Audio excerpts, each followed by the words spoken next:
जो कोई मेरे सन्मुख मेरे शिवालय में आकर दीपमाला प्रज्वलित करे, इसलिए शिवालयों में हम दीपमाला प्रज्वलित करते हैं।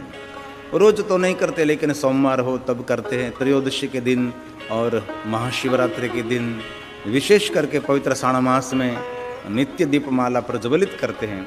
तो उसके लिए भगवान शंकर जी ने कहा है कि जो कोई मेरे शिवालय में आकर दीपमाला प्रज्वलित करे, उसके लिए मेरी प्रतिज्ञा है, उनको मैं महानता, श्रेष्ठता और उसको मैं ऊंचाई पर ले जाऊंगा। ऐसे भगवान शंकर जी की प्रतिज्ञा है। सुंदर भगवान ने प्रतिज्ञा ली है कि जो कोई ये करेंगे उसका मंगल और कल्याण होगा। और भगवान महादेव जी ने भवानी को कहा, सुनो भवानी, जो कोई मानव नित्य 108 अथवा 1008 पंचाक्षर मंत्र का जाप करे, न्यास करे न करे, पवित्राकरण करे न करे, कोई विधि विधान उनसे हो सके न हो सके, कोई जरूर नहीं है, लेकिन 1008 पंचाक्षर मंत्र का जो जाप करे, उसके लिए भी मेरी प्रतिज्ञा है कि उसको मैं महानता और श्रेष्ठता प्रदान करूंगा। 108 अथवा 1008 पंचाक्षर मंत्र का जाप करे, 1008 करें, ये श्रेष्ठ माना गया है। नहीं समय है तो 108 करें, ये भगवान महादेव का वचन है। ये कुल, जिन कुल का नाम है ब्राह्मण, कलयुग आने पर जिनका इष्टदेव मैं हूँ और मुझे त्याग कर अन्यों की सेवा करने में लगेंगे, क्योंकि ब्राह्मणों का इष्टदेव भगवान शिव है। तो इस कलयुग में हम देखते हैं बहुत सारे ऐसे ब्राह्मण हैं, उस लोगों ने शिव जी को छोड़ दिया और अन्य देवी देवताओं की उपासना करने में वो लग गए हैं। ये भगवान शंकर जी ने बहुत पहले भवानी को कहा था, कलयुग आने पर सभी ब्राह्मण, कोई ब्राह्मण मेरी पूजा से वंचित हो जाएंगे और कभी मेरी पूजा भी नहीं करेंगे और मेरा नाम भी नहीं लें। ये कलयुग आने पर ऐसा होगा, उसका कभी कल्याण नहीं है, क्योंकि ब्राह्मणों का इष्टदेव भगवान शंकर हैं। भगवान महादेव ने भवानी को ये कहा है, सुनो पार्वती, द्विजा कलो भविष्य पूजा परा अमुखा, शिव पूजा से विमुख हो जाएगा, शिव नाम स्मरण से वो विमुख होगा। कलयुग आने पर ऐसे बहुत सारे ब्राह्मण मुझे छोड़ देंगे, इसलिए ब्राह्मणों को कभी शिव जी को छोड़ना नहीं चाहिए। ब्राह्मणों का कुलदेव, ब्राह्मणों का इष्टदेव भगवान शिव हैं, इसलिए भगवान शंकर जी ने कहा कलयुग आने पर ऐसे ब्राह्मण भी होंगे। और आगे कहा, जिनके भाल में नित्य त्रिपुंड रहेगा भस्म का, और जो त्रिकाल मुझे याद करेंगे, उसको मैं महानता, श्रेष्ठता और उनको मैं ऊंचाई पर ले जाऊंगा।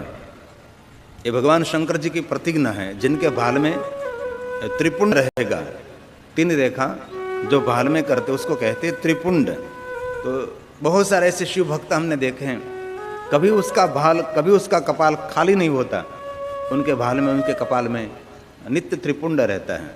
आप प्रातःकाल देखो अपन त्रिपुंड रहेगा, मध्याह्न देखो तो अपन त्रिपुंड रहेगा, और आप शाम को उसको मिलो तो भी उनके भाल में से कभी त्रिपुंड लिपटा नहीं, निरंतर उनके भाल में त्रिपुंड रहता है। उनके लिए भगवान शंकर जी ने कहा है कि उनको मैं महानता, श्रेष्ठता और उनको मैं ऊंचाई पर ले जाऊंगा। ये शंकर जी की प्रतिज्ञा है। तमोर्धवं नेतो मिच्छामि प्रतिज्ञेयं मम प्रिय। शंकर भगवान बोले मम प्रिय, એટલે पार्वती, पार्वती को सुना रहे, प्रतिज्ञा मम प्रिय, हे पार्वती सुनो आप। त्रिपुंड धारणा सतो यत्रिकालं भविष्य, त्रिकाल सुबह में, मध्याह्न और संध्या, निरंतर जिनके भाल में भस्म का त्रिपुंड रहता है, उनको मैं बहुत ऊंचाई प्रदान करूंगा। ऊंचाई मतलब श्रेष्ठता, महानता, प्रतिष्ठा, मान, सम्मान, बहुमान, इनको करते हैं ऊंचाई। और आगे कहा, मत कथा श्रावणा सक्तो, जो मेरी कथा में आसक्त रहेगा उनके लिए मैं प्रतिज्ञा करता हूँ। जो मेरी कथा सुनते रहेंगे, श्रवण प्रीति ही लालसा, जिनको मेरी कथा में प्रीति रहेगी, जिनको मेरी कथा में प्रेम रहेगा और मेरी कथा में जो आसक्त रहेगा, कोई भी जाति का, कोई भी ज्ञाति का, कोई भी वर्ण का, कोई भी देश का, कोई भी वेश का, कोई भी मानव, जीव मात्र के लिए, मानव मात्र के लिए भगवान महादेव स्वयं बोल रहे हैं, सुनो भवानी, तमोर्धवं नेतो मिच्छामि प्रतिज्ञेयं मम प्रिय। सकतो मन मनायो भविष्यति। भविष्य में कोई भी समय, कोई भी युग में, कोई भी काल में जो मेरी कथा में आसक्त रहेगा उसके लिए मैं प्रतिज्ञा लेता हूँ कि उनको मैं ऊंचाई प्रदान करूंगा, उनको मैं महानता का दान करूंगा। ऐसा भगवान शंकर जी का बहुत सारा वचन है। भगवान शिव जी ने कहा मोक्ष की कामना के लिए अहर्निश जो मैं ध्यान करता है उनको निसंदेह वो मोक्ष का कार्य है। अहर्निश मतलब दिन और रात जो भगवान शिव जी का ध्यान करते हैं। ध्यान करना मतलब उसको याद करना, बस ध्यान करना का एक स्थान पर बैठकर निरंतर बैठ जाना ऐसी कोई बात नहीं। निरंतर उनके याद रहे, हमारा चित्त हमारा मन उनके पास रहे, उनका ध्यान रहे। जैसे हम गाड़ी चलाते रोड पर तो हमारा ध्यान रोड पर रहता है, जो रोड पर ध्यान नहीं रखेंगे तो कहीं गाड़ी इधर उधर चली जाएंगी। ऐसे ही आप घर के काम काज करते करते आपका ध्यान, आपका चित्त, आपका मन प्रभु के साथ रहना चाहिए। उनके लिए कहा अहर्निश। ये भगवान शिव जी के बहुत सारे वचन हैं। महादेव जी ने मानव जात के लिए बहुत कुछ कहा है। भगवान स्वयं शिव बोल रहे हैं शिव एव सदा ध्येयो मुक्ति कामे अहर्निशा। मुक्ति की कामना के लिए अहर्निश भगवान शिव जी का ध्यान करना चाहिए। अब श्रुति कह रही है, श्रुति क्या कहती है कि जिनके भाल में शीत भस्म मतलब श्वेत भस्म, जिनके भाल में श्वेत भस्म रहेगी, जिनके हाथ में रुद्राक्ष के कंकण रहेंगे, वो मानव घोर पाप में से भी उनका उद्धार हो जाएगा। अघोर पाप जिसने किया, जिस पापों का वर्णन संभव नहीं, ऐसे अवर्णनीय पाप जिस व्यक्ति ने किया है, लेकिन वो जो अपने भाल में श्वेत भस्म का त्रिपुण कंकण धारण करेंगे तो श्रुति का वचन है वो मानव घोर नरक घोर पाप में से ये मुक्त हो जाएगा। ऐसा भगवान शंकर का ये श्रेष्ठ वचन है। ये मामनन्य शरणा शीतल भस्म भाला मतलब भाल में कपाल में श्वेत भस्म और रुद्राक्ष कंकण लसत करदंड युग्म मतलब बन्ने कर कमलों में, बन्ने हाथ में, लसत मतलब कंकण लटकते हुए कंकण, ऐसे रुद्राक्ष का धारण करे। शिव भक्त बहुत सारे महादेव जी के भक्त हाथ में रुद्राक्ष पहनते हैं, बन्ने हाथ में रुद्राक्ष पे कंकण बनाकर पहनते हैं। उसके लिए भगवान शिव जी ने यह कहा है संपूज्यन्त यहर श्रुति तत्व भूतं ताने घोर नरकाद मुदरिष्य। उस मानव का उद्धार होगा। जिनको अपने जीवन का उद्धार करना, उसके लिए तो बहुत सारी सरल बात भगवान शंकर जी ने कही हैं। अब भगवान विष्णु जी ने 2 वाक्य कहे हैं शिव महापुराण अंतर्गत।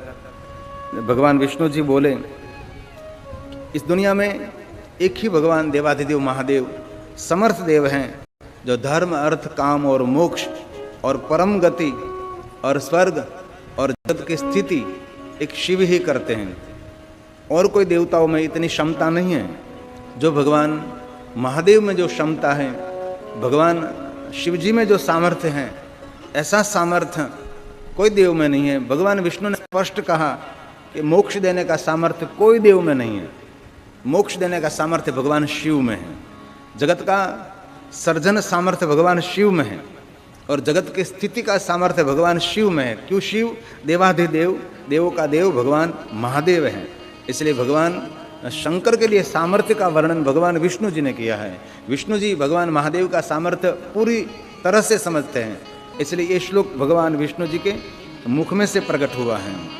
मोक्ष दानेन शक्तो अयं सर्वथा मुनि पुंगव स्वर्ग पपवर्ग लाभा।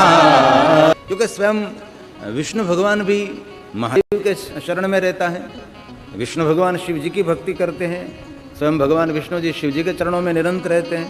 इसलिए भगवान विष्णु जी ने कहा शरणम व्रज देवेशम, जो देवों का देव भगवान शिव है, भगवान महादेव हैं, उसके शरण में सभी देवता भी रहते हैं। इसलिए मानव अपना मंगल और कल्याण करना चाहते हैं तो देवाधिदेव महादेव के शरण में रहना चाहिए, अन्य का किसी का शरण स्वीकारना नहीं चाहिए। ऐसा भगवान विष्णु जी का वाक्य है, स्वयं विष्णु बोल रहे हैं। शरणं व्रज देवेशं महादेवं महेश्वरं मोक्षं प्रदाता भगवान देव देवोत्तम शिव। मोक्ष प्रदाता भगवान, भगवान देव देवोत्तम, देवों में भी उत्तम, देवोत्तमम शिव, भगवान शिव, महादेवम महेश्वरम शरणम, उसके शरण में रहना चाहिए, भगवान महादेव के शरण में निरंतर रहना चाहिए। आजकल कलयुग में हम देखते हैं तो बहुत सारे लोग ऐसे हैं जो शिव जी का नाम नहीं लेते, शिव जी का भजन नहीं करते, कभी शिवालय नहीं जाते हैं, शिव जी के साथ कोई उसको संबंध भी नहीं है। ये विष्णु ने कहा ये बहुत गलत है। इसलिए जो अपना मंगल और कल्याण करना चाहता है उसको भगवान शिव जी के ही शरण में रहना चाहिए, ऐसा विष्णु जी का सुंदर वाक्य है। अब भगवान महादेव के बड़े पुत्र जिनका नाम है भगवान कार्तिकेय, एक नाम है स्कंद, उसने भगवान शंकर जी के लिए कहा कि जो कोई भगवान महादेव का कमल पर ध्यानस्थ शिव जी का जो ध्यान करे, वो मानव स्मरण करते भगवान महादेव का नाम जप करते हैं। तो कैसे भगवान शंकर जी का ध्यान करना चाहिए, तो कि कमल पर पद्मासन लगाकर भगवान शिव जी ध्यानस्थ हैं, ऐसी भगवान शंकर जी की ध्यान मूर्ति का ध्यान करते नाम स्मरण करना चाहिए। शंकर जी की ध्यान मूर्ति है कमल, कमल पर भगवान शिव जी पद्मासन लगाकर बैठे हैं और स्वयं शिव ध्यानस्थ हैं, ऐसी ध्यान मूर्ति का ध्यान करते हुए मंत्र जाप करना चाहिए। ये वचन भगवान कार्तिकेय का है, भगवान स्कंद बोल, भगवान कार्तिकेय। ये संततं शंकर मात्रेण मनः सरोजासन सन्निविष्टं, सरोजासन એટલે कमलासन, ऐसे भगवान शंकर जी का ध्यान करे। ध्यायन्ते शंभो स्मरणानुरक्ता, भगवान शंकर जी का स्मरण करें, भगवान शंकर जी का नाम स्मरण करते तो भगवान शिव का कैसा ध्यान करना चाहिए कि कमल ऊपर पद्मासन लगाकर भगवान शंकर जी ध्यानस्थ है, ऐसा ध्यान करके शंभु का स्मरण करना चाहिए। भगवान कार्तिकेय बोले तएव धन्या शिव सम्मता च, वो धन्य है। भगवान कार्तिकेय ने ये बहुत सुंदर कहा है और आगे कहा, बहुत सुंदर बात कही, जिनकी जीवा भगवान शिव के नाम से जो विगी रहती है, जिनकी जीवा पर शिव जी का नाम रहता है, उसका जन्म लेना धन्य है। जो निरंतर भगवान शिव जी का ध्यान करते हैं और जिनकी जीवा पर निरंतर भगवान शिव जी का नाम रहता है, कवचित कवचिता संति धन्या, वो धन्य है, वो धन्य है, वो निरंतर धन्य है। शिव नामामृतम, जिनका जीवा पर शिव नाम रूपी अमृत रहता है, उस मानव के लिए। बहुत सारे दुनिया में ऐसे भगवान शंकर जी के भक्त हैं, उसके मुख में और कोई शब्द नहीं रहता, उनके मुख में निरंतर पंचाक्षर मंत्र निरंतर रटता हुआ, ऐसे बहुत सारे शिव भक्त हैं। महादेव महादेव महादेव, शिव शिव शिव, ऐसे बोलते रहते, जिनकी जीवा पर शिव नाम रूपी अमृत है, उसके लिए भगवान कार्तिकेय ने कहा शिव नामामृता प्लुटा रसना शिव पूजिका, और शिव ध्यान रता नित्यम, शिव ध्यान रता नित्यम, नित्य भगवान महादेव के ध्यान में रहता हुआ और जिसकी जीवा पर शिव नाम रूपी अमृत रहता है, उसके लिए कहा संति धन्या कवचित कवचित। भगवान महादेव की अद्भुत अलौकिक महिमा है और भगवान स्वयं शिव जी ने बहुत सारी महिमा शिव महापुराण में गाई। अन्य ग्रंथों में भी भगवान शंकर जी की महिमा और भगवान महादेव जी आगे बहुत सुंदर बोल रहे हैं कि जो कोई मानव नित्य मेरे 1008 नाम का पाठ करें वो मुझे बहुत प्रिय रहता है। बहुत सारी दुनिया में ऐसे भगवान शिव जी के भक्त हैं कि रोज भगवान शंकर जी के अष्टोत्तरम सहस्त्रम तु नामानाम प्रियतरम मम, ये मुझे बहुत प्रिय रहता है। मेरा ध्यान करते हुए, मुझे याद करते हुए जो कोई मानव नित्य 1008 नामों का पाठ करें उसके लिए भगवान स्वयं शिव बोले कि वो मुझे बहुत प्रिय है। मैंने बहुत सारे शिव भक्त देखे हैं कि रोज सुबह में प्रातःकाल उठकर 1008 नाम का नित्य पाठ करते हैं। ऐसे बहुत सारे शिव भक्त हैं। तो उनकी महिमा स्वयं शिव जी ने कही है। ये श्लोक महादेव के मुख में से प्रकट हुआ है। दिव्यान्यन्नत नामा, मेरे सभी नाम दिव्य है। संते तन्मध्यंगम परम अष्टोत्तर सहस्रम तो नाम प्रियतरम परम। तो कभी अवसर मिले तो भगवान महादेव के 1008 नामों का स्मरण करना चाहिए। हो सके तो रोज भी करें, नित्य तो नहीं कर सकते तो सोमवार के दिन जरूर करना चाहिए। सोमवार के दिन न हो सके तो मास में एक बार त्रयोदशी के दिन करें।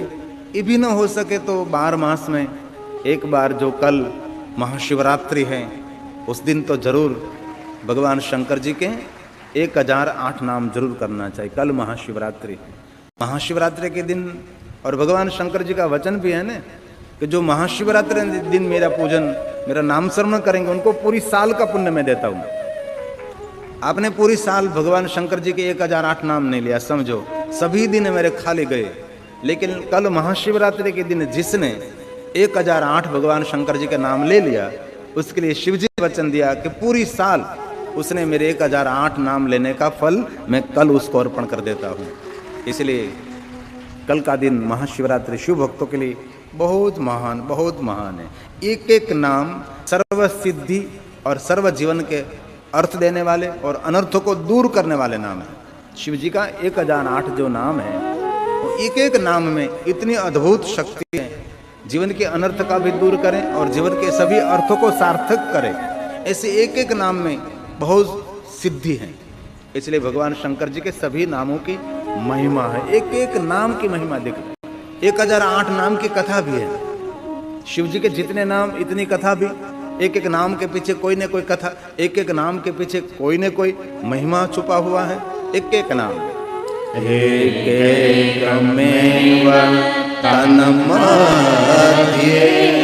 नाम सर्वार्थ साधकम मयापि नाम्ना सर्वेषां फलं वक्तुं न शक्यते। भगवान स्वयं ने कहा एक एक नाम में अद्भुत सिद्धि है, एक एक नाम में इतनी शक्ति रहेली, फलम वक्तु न शक्यते, उसका फल का वर्णन करना वो संभव नहीं, वो शक्य नहीं। ये नाम भगवान शंकर जी की अद्भुत शक्ति से भरा हुआ नाम है। इसलिए कभी अवसर मिले तो भगवान महादेव जी के एक एक नाम बोलकर भगवान शिव की पूजा की भी महिमा है। कभी आपको विशेष करके शिव पूजा करनी है तो क्या करें, 1008 नाम बोलते हो और भगवान शंकर जी को जल, चंदन, तिल, चावल, बिल्वपत्र, पुष्प, कमल पुष्प, शंख पुष्प, बहुत सारे पुष्प भगवान शंकर जी को चढ़ाते रहो। ये सभी पूजा भगवान शिव जी को अति प्रिय है और ये पूजा जीवन के बहुत सारे पापों में से ये मुक्त करती है और उनका पुनर्जन्म नहीं होता। जन्म और मृत्यु में से वो जीवात्मा एकदम सरलता से, कोई कष्ट नहीं पड़ेगा और मुक्त हो जाएगा। इसलिए कभी अवसर मिले तो 1008 नाम बोलते बोलते भगवान शिव तो सुंदर एक सरल उपाय भी हो गया है कि आप पढ़ते पढ़ते कैसे पूजा करेंगे। बुक में नाम पढ़ते जाओ, पूजा करते जाओ, पढ़ते जाओ, पूजा करते जाओ, तो सरल उपाय है। आजकल टेक्नोलॉजी का प्रयोग करो, आप बुक रखने की कोई आवश्यकता नहीं। आप YouTube खोलकर 1008 नाम भगवान शंकर जी के कोई ने कलाकार ने गाया होगा, उसमें से निकाल लो और टेप रिकॉर्ड में बोलता जाए और आप भी साथ में बोलते जाओ। बस ये भी एक सरल उपाय है, क्योंकि YouTube में सब भरा रहता है। 108 नाम भी शिव जी के हैं और 1008 भी नाम है। बस टैप रिकॉर्ड शुरू कर दो, एक नाम बोलता जाए, मैं आप सुनते जाओ और भगवान को सभी वस्तु अर्पण करते जाओ। ये भी एक हो सकता है, सुंदर उपाय है, कर सकते हैं आप, क्यों नहीं। टेक्नोलॉजी का सदुपयोग करें, जो संशोधन हुआ है पूजा के साथ जोड़ दे संशोधन। भगवान शिव बोले हैं 1008 नाम बोलकर मेरी पूजा करें। कैसे पूजा करें?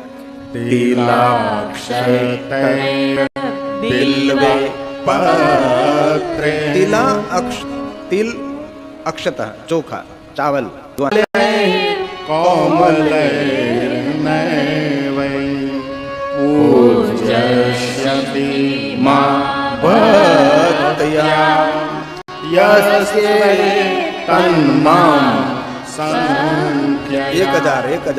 एक हजार आठ तन नाम संख्या એટલે 1008 तिल 1008 चावल 1008 ये सभी इसी संख्या में भगवान की पूजा करें।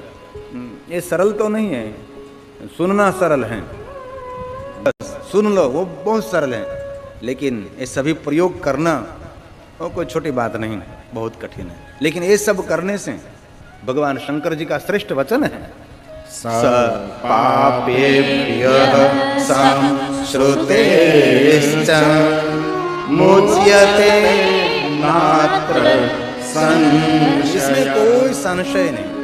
ये पूजा, ये प्रयोग करने से बहुत सारे जन्म जन्मांतर के पापों में से वो जीवात्मा मुक्त हो जाएगा, ऐसा भगवान शंकर जी का वचन है। ततो ममान्तिकं याति दुर्लभम पुनरावर्ती। उसका दूसरा जन्म और मृत्यु और जन्म और मृत्यु और जन्म और मृत्यु नहीं, सभी जन्म और मृत्यु के फेरे में से वो मुक्त होकर नित्य भगवान महादेव के लोक को पासेगा, ऐसा शंकर जी का वचन है। अब बहुत सुंदर कहा, जिनको इच्छित फल प्राप्त करना है उनके लिए भगवान शंकर जी के एक एक नाम दृढ़ श्रद्धा के साथ लेना चाहिए। इच्छित फल, में मन में बहुत सारी फलों की इच्छा रहती है, सांसारिक फल होते और तो कोई इच्छा नहीं थी कि भगवान आपका लोक मिले, आप मिले, ऐसे तो कोई इच्छा नहीं आपसे कुछ मिले, बस ऐसी भगवान के पास इच्छा रहती है, आप मिले ऐसी किसी की इच्छा नहीं।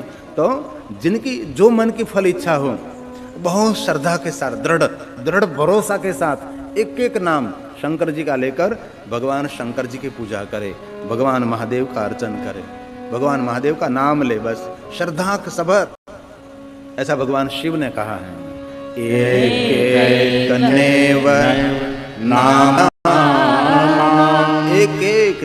एक एक नाम से श्रद्धा, नाम ले लिया और काम पूरा हो गया। कहीं लोग तो ऐसे होते सुबह 5 माला पंचाक्षर करते हैं ना, तो 5 माला करने के बाद हाश पूरा हो गया, उसको श्रद्धा नहीं होती, बस करना पड़ता है यार, उसको अंदर से भाव नहीं होता ना, बस काम खत्म हो गया।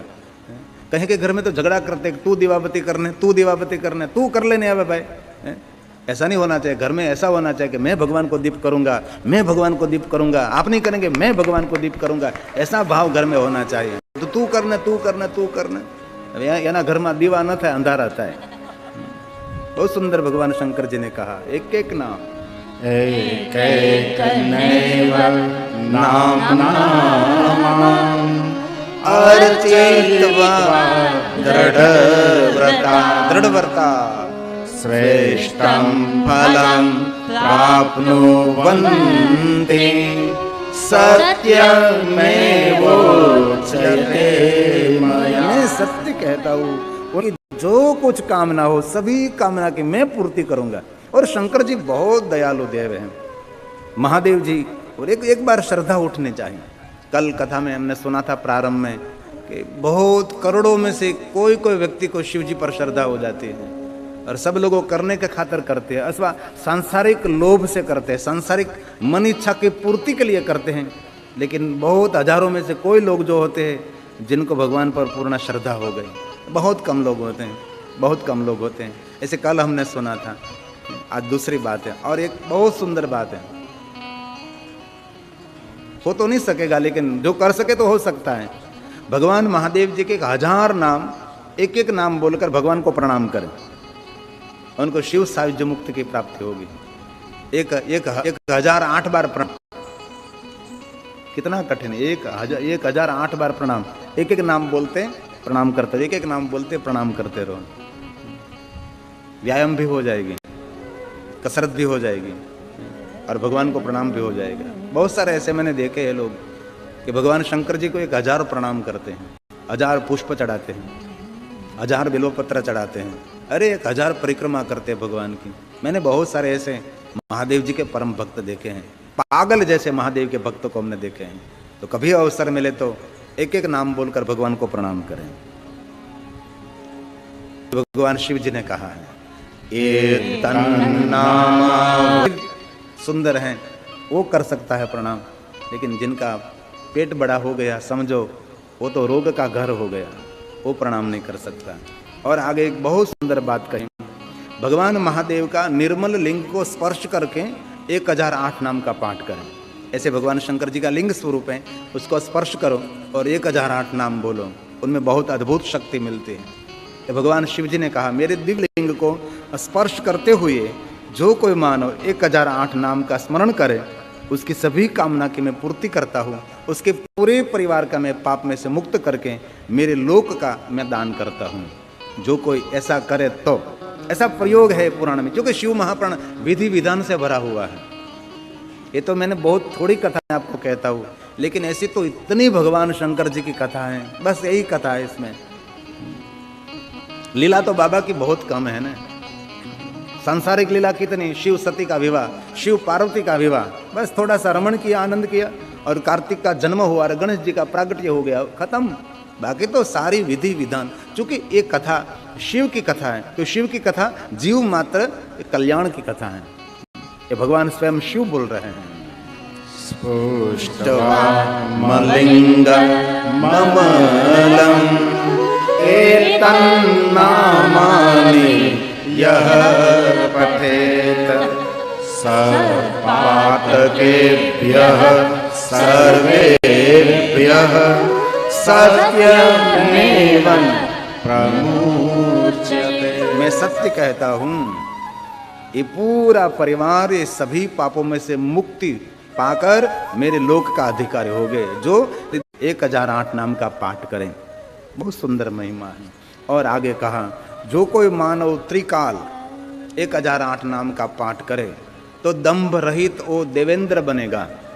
दंभ रहित मतलब अहंकार बिना देवताओं का राजा बनेगा।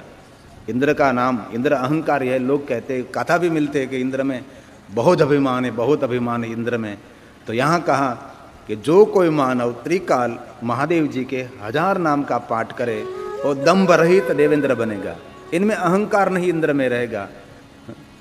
ऐसा सरल इंद्र, सरल देवेंद्र, देवों का राजा बनेगा।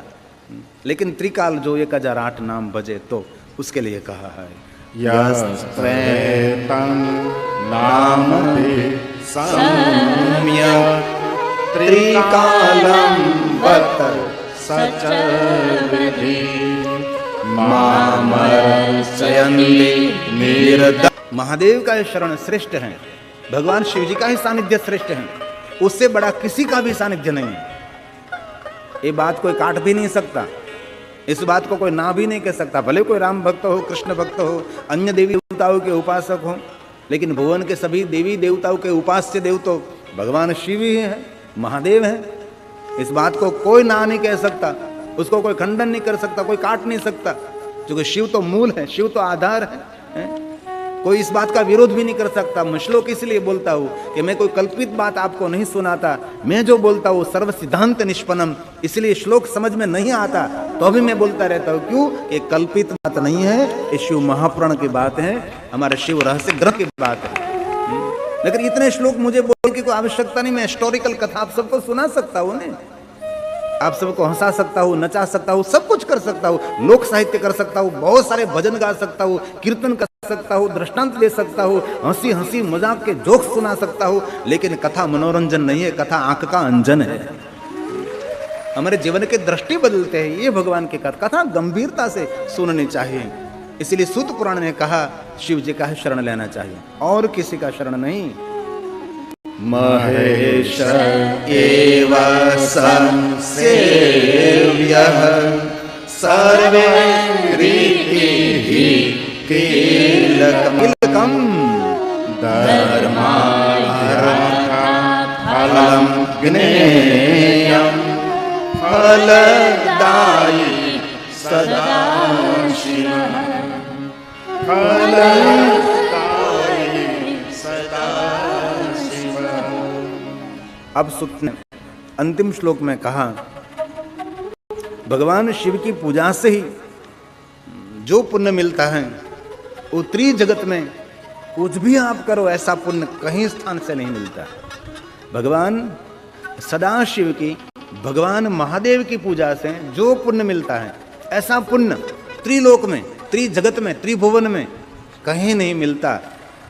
ऐसा सूत पुराण का निर्णय है, जो शिव महापुराण के परम वक्ता हैं। सभी पुराणों में पुराणे सूत पुराण जी हैं, जो भगवान महर्षि वेदव्यास जी के शिष्य हैं, महाज्ञानी हैं, शब्दों के पुजारी हैं।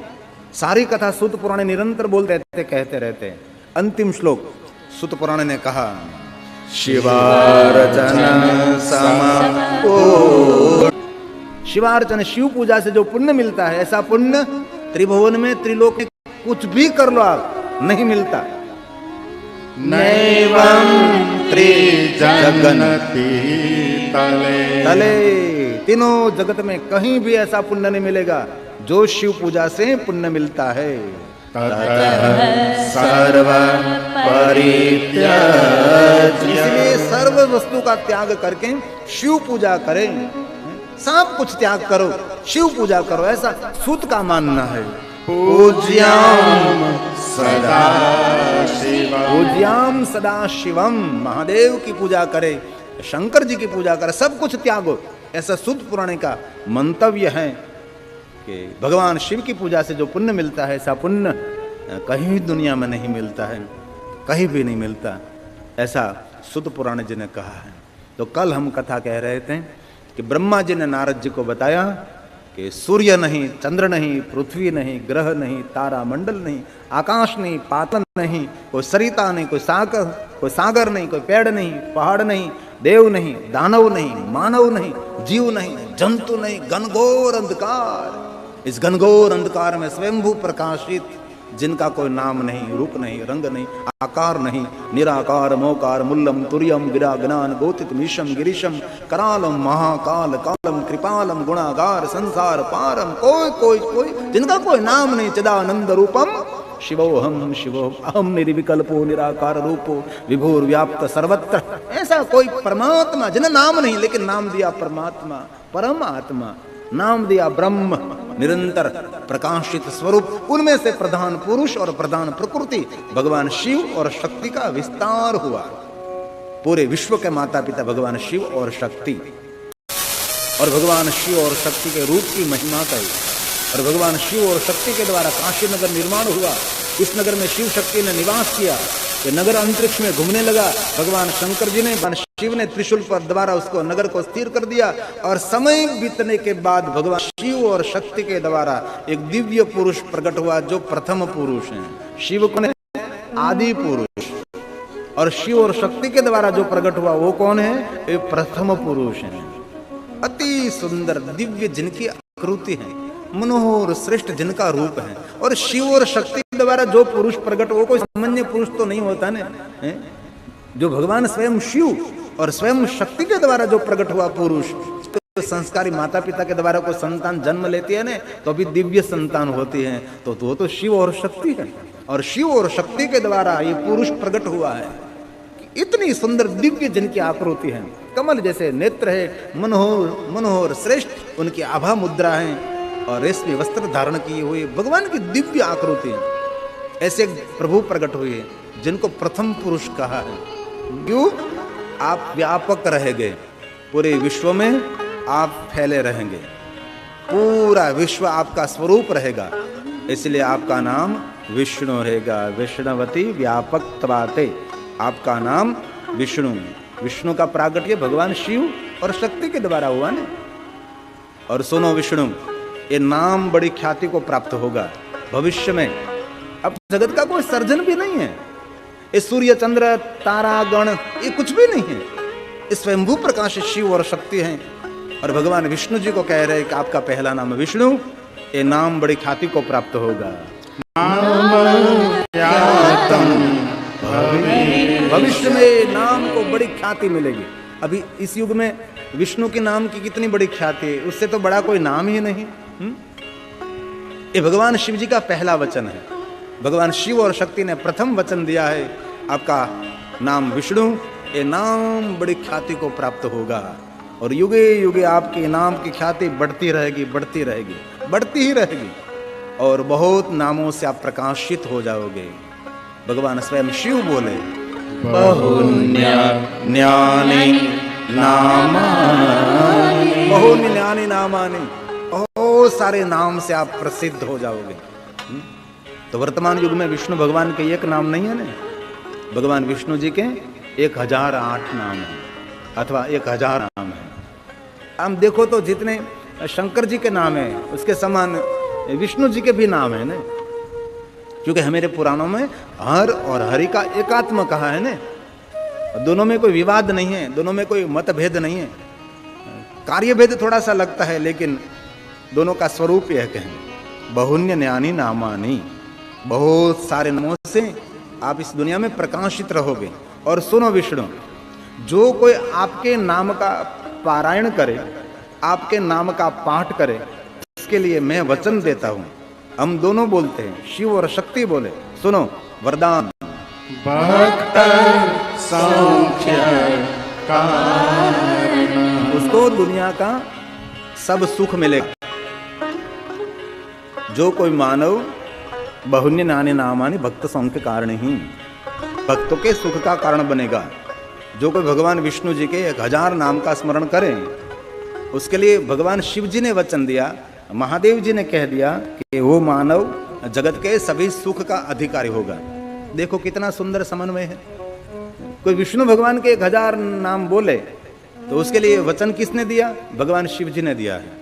महादेव ने स्वयं ने कहा कि विष्णु सुनो, आपका कोई नाम भजन करे, आपका कोई 1000 नाम ले, उसके लिए मैं वरदान देता हूँ, मैं वचन देता हूँ, भक्त सौख्य कारण ही उनको दुनिया का सुख मिलेगा। तो वर्तमान युग में विष्णु भगवान के कितने नाम हैं? 1000 नाम है। इसलिए भगवान विष्णु जी के भक्त जो है और रोज विष्णु भगवान के 1000 नाम का पाठ करते हैं। ऐसे विष्णु भक्तों को मैंने भी देखा है, मैंने दर्शन किया है ऐसे भक्तों का। जल्दी सुबह में उठ जाते हैं, 4 बजे उठना ही चाहिए, जल्दी उठकर पवित्र होकर सूर्य उदय हो इससे पहले तो 1008 विष्णु जी के सहस्त्र नाम का पाठ हो जाता है। इसलिए कभी अवसर मिले तो जरूर विष्णु जी का 1000 नाम का पारण करें। भगवान विष्णु भक्त तो करते ही हैं, और रोज ना हो सके कोई बात नहीं, चलो छोड़ो, एकादशी के दिन तो जरूर उपवास भी करें और भगवान विष्णु जी के 1000 नाम का पाठ करें। और हमारा गुजरातियों का एकादशी का उपवास तो भोजन से भी सुंदर होता है। एकादशी का मैंने भाई मनीष भाई को पूछा कि मैं तो कल शिवरात्रि है तो भोजन का क्या करेंगे, तो कि कल बाबू भोजन नहीं बनाएंगे, कल कुछ अलग बनाएंगे, ठंडाई तो पूरा दिन रखेंगे लेकिन फराड़ बनाएंगे। मैं तो क्या बनाएंगे, तो श्रीखंड में कहते तो बहुत बड़ी बात है, पूरी बनाएंगे मैं तो इससे बड़ी बात है, सूखी भाजी बनाएंगे आलू की वो भी बड़ी बात है। एना करता तो मैं कીધું બાજરાના રોટલા ને કઢી ખાઈ લ્યો ને આ બધું એના કરતા એટલું બધું બનાવવું એના કરતા તો યાર હવે આ ઉપવાસ છે કે શું છે કાંઈ ખબર નહીં પડતી આપણને। તો ઉપવાસ છે, उपवास न हो सके तो आप दूध पी सकते हैं और ये भी न हो सके तो आप फल ले सकते हैं, कोई बात नहीं, जो आपको ठीक लगे। लेकिन एकादशी के दिन जरूर विष्णु भगवान के 1000 नाम का पाठ करना चाहिए। एकादशी के दिन न हो सके तो रामनवमी हो, इस दिन भगवान विष्णु जी के 1000 नाम का पाठ करें। ये भी न हो सके तो जन्माष्टमी के दिन, जन्माष्टमी गोकुल आठम, इस दिन भगवान विष्णु जी के 1000 नाम का पाठ करें।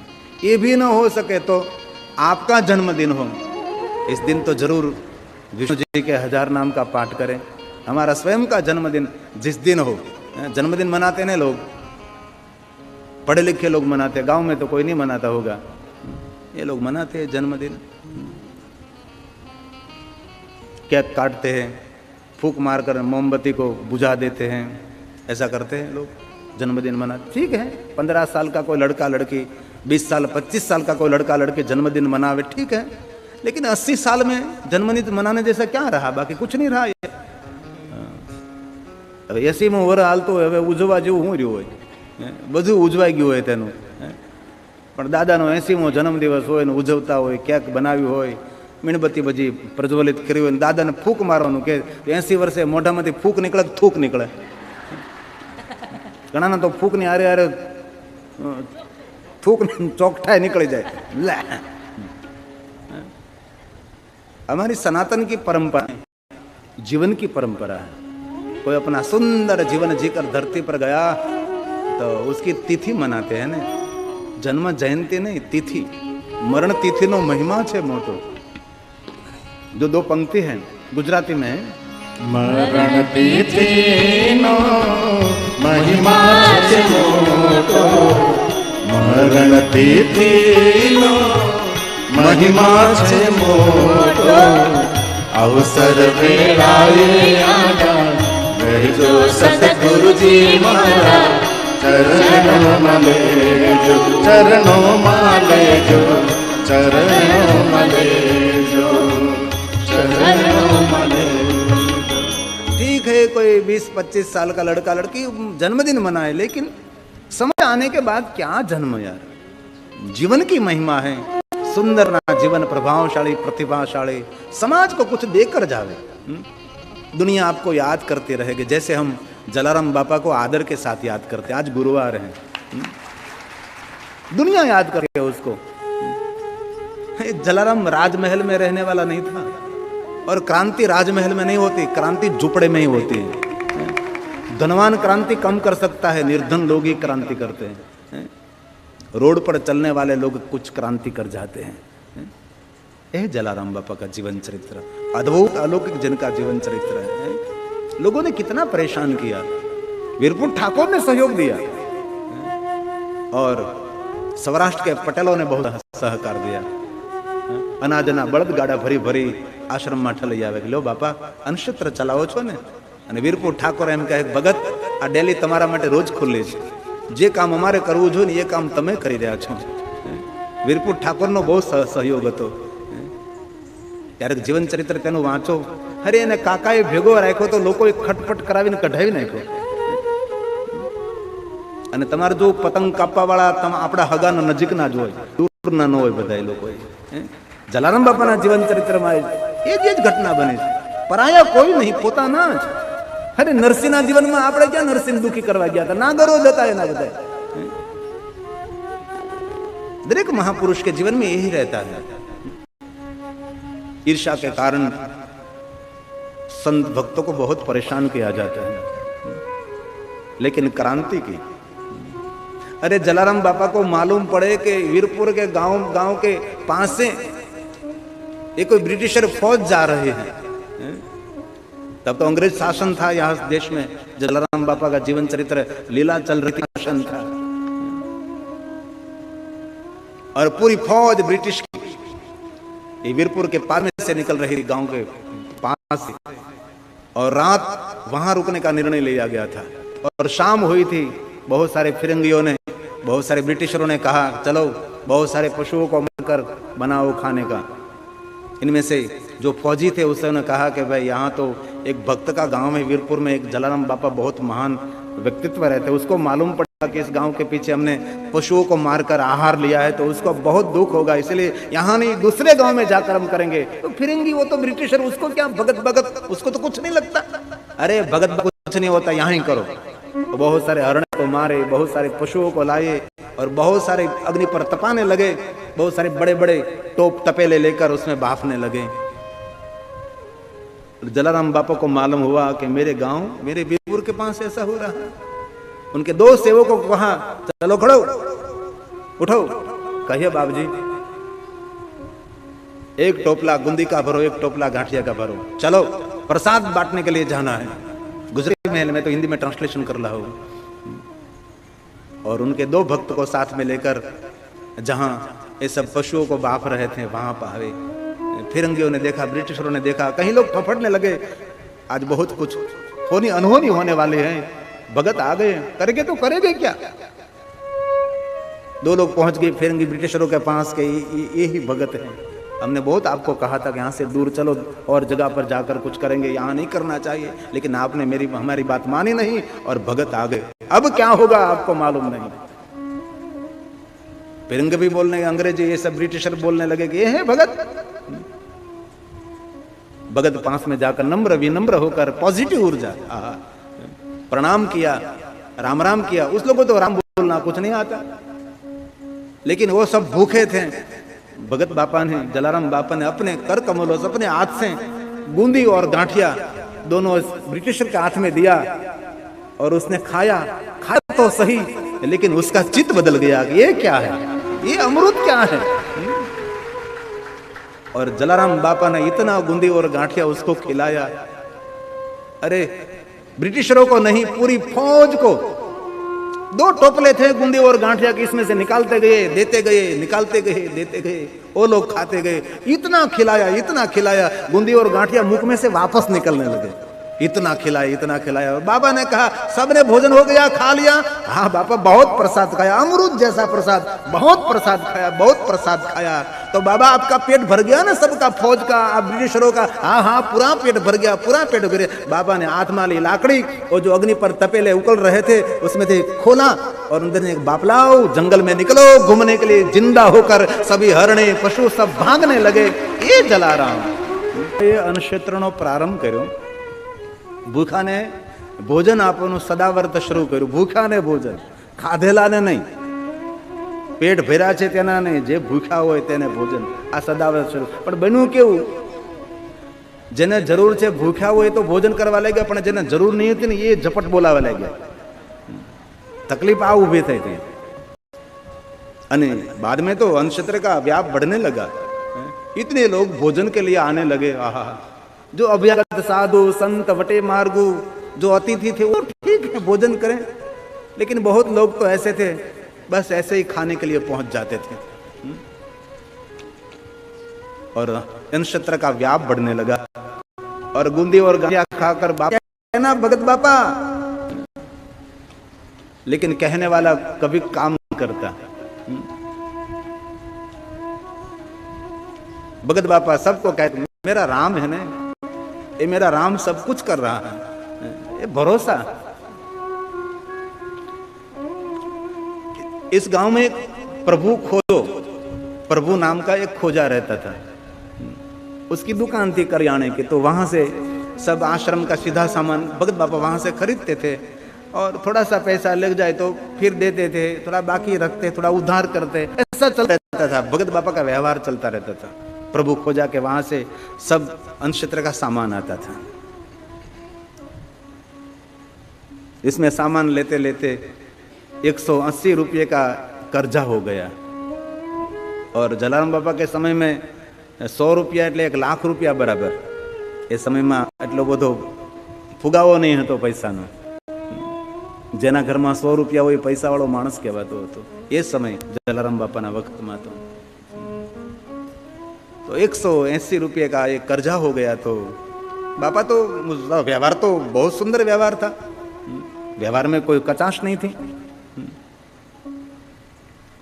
कभी किसी का बाकी रखे, जो समय दिया वही समय पर वो वापस दे देते थे जलाराम बापा। तो प्रभु खोजा ने किसी को कहा, बहका दिया कि ये 180 रुपया जैसी बड़ी रकम हो गई, ये भगत का क्या भरोसा तुझे देवे ना देवे। और किसी के बात में आ गया और बहक गया प्रभु खोजा। और बरोबर मध्याह्न प्रभु खोजो वहां पहुंचो और भगत बाबा प्रसाद लेने की तैयारी कर रहे थे। हाथ में रोटी का टुकड़ा लिया था और मुख में खाने की तैयारी करते। इसी समय प्रभु खोजो, ऐ भगत मेरा 180 रुपये का कर्जा है, जहां तक मेरा कर्जा आप नहीं देंगे वहां तक आपके मुख में अन्न का टुकड़ा नहीं रखेंगे, आपको राम दुहा है। बापा ने रोट का टुकड़ा था नीचे छोड़ दिया। अरे प्रभु भाई मैं जरूर आपको दे दूंगा। नहीं, मुझे आज ही चाहिए। राम दुहाई बाबा ने भोजन नहीं किया। आश्रम में सब मेहमान थे, सब लोग रहते थे। बहुत दुख हुआ। प्रभु खोजा को भी कहने लगे कि ये आपने क्या किया यार, ये भगत का व्यवहार तो कितना सरल है, किसी का कभी बाकी नहीं रखते, और आपकी दुकान से वो लाते थे तो इसका थोड़ा अर्थ है कि आपका पैसा नहीं मिलेगा। लेकिन राम दुआएं दे दी। मैं किसके पास जाऊं 180 रुपया जैसी रकम लेने के लिए। लेकिन बहुत लोग गांव में थे, आश्रम में आते थे, भोजन प्रसाद करते थे और कहते थे भगत का कुछ काम काज हो तो कहना। जिस लोगों ने कहा था वहां सबके डेले में 12, 12:30, 1 बजे तक घूमता रहा कि मुझे थोड़ा सा पैसा चाहिए, ये मेरे जो आश्रम का सीधा सामान आ रहा है ना उसका थोड़ा सा कर्जा हो गया, तो प्रभु खोजा को देना है। तो सब लोगों ने मीठे जवाब दिए, अरे भगत आपको थोड़ी ना बोले, 1 घंटे पहले इसको दे दिया, 2 घंटे पहले उसके दिया, सबने जवाब दिया, किसने मदद नहीं की। जो लोग ने कहा था काम काज हो तो कहना, कुछ काम है तो कहना, पूरे गांव में घुमा जलाराम। ये ताप, ये सूर्य प्रकाश, मध्याह्न का समय, 1-1:30 बज गया, गांव में घूम रहा है, हाथ में लाकड़ी, फाड़ियों बांधू, एक फाड़ियों खंभे, 180 रुपये कौन देवे, कोई नहीं। अब भगत वीरपुर ठाकर की डेली पर गए और पहरेदारों ने रोक लिया, भगत अभी तो आप नहीं जा सकते क्योंकि ठाकुर साहब आराम कर रहे हैं। भगत बापा ने सब कुछ कहा कि प्रभु खोजा को 180 रुपया देना है, ठाकुर साहब के पास में इसीलिए आया हूं कि मुझे चाहिए, मैं वापस दे दूंगा, लेकिन अभी तो आप ठाकुर को नहीं मिल सकते। भगत बापा ने आजी जी की और कहा जरा देखो अंदर जाकर, ठाकुर साहब की जो आंख खुली है तो कहना कि भगत पधारे हैं। कोई पहरेदार अच्छा था एक, तो अंदर गया, धीरे से देखा तो ठाकुर साहब जाग रहे थे। तो उसने कहा कि ठाकुर साहब क्षमा चाहते हम, भगत आपको अभी मिलने के लिए आए हैं। जलाराम बापा जी मिलना चाहते हैं आप? अरे अरे अंदर बोलाओ बंदर। ठाकुर साहब बहुत सरल थे। बाहर आया पहरेदार और कहा कि ठाकुर साहब जाग रहे हैं, आपको अंदर बुला रहे हैं। भगत अंदर गए और ठाकुर साहब को प्रणाम किया और पहले तो क्षमा मांगी कि मैं क्षमा चाहता हूँ कि ये दोपहर का मध्याह्न का समय, आपको आराम का समय है, लेकिन मुझे यहाँ आना पड़ा। अरे क्या हुआ भगत? ये प्रभु खोजा के दुकान से हम सामान लेते तो 180 रुपये के आसपास थोड़ी सी उसका कर्जा हो गया, इसलिए मैं भोजन करने के लिए बैठा और वो आया, उसने कहा कि मेरा 180 रुपया पहले दे दो, बाद में आप अन्न का टुकड़ा मुख में रखना, वहाँ तक राम दुआ है, इसलिए मेरे पर राम दुआ है, इसलिए ठाकुर साहब 180 रुपया मुझे चाहिए और मैं आपको वापस कर दूंगा। मेरे पास आ जाएगा, कोई भगत मुझे देंगे तो मैं आपको वापस करूंगा, आप मुझे दो। ठाकुर साहब ने कहा अरे भगत, इस ठाकुर पर भरोसा नहीं था आपको? आप इतने मध्याह्न ताप में सूर्य तप रहा और आप आए। अरे इतना तो ठाकुर पर भरोसा रखना चाहिए। किसी आपके व्यक्ति को चिट्ठी लिखकर भेज दी होगी ना, तो अपन वीरपुर ठाकुर 180 नहीं 200 रुपया देने के लिए तैयार है।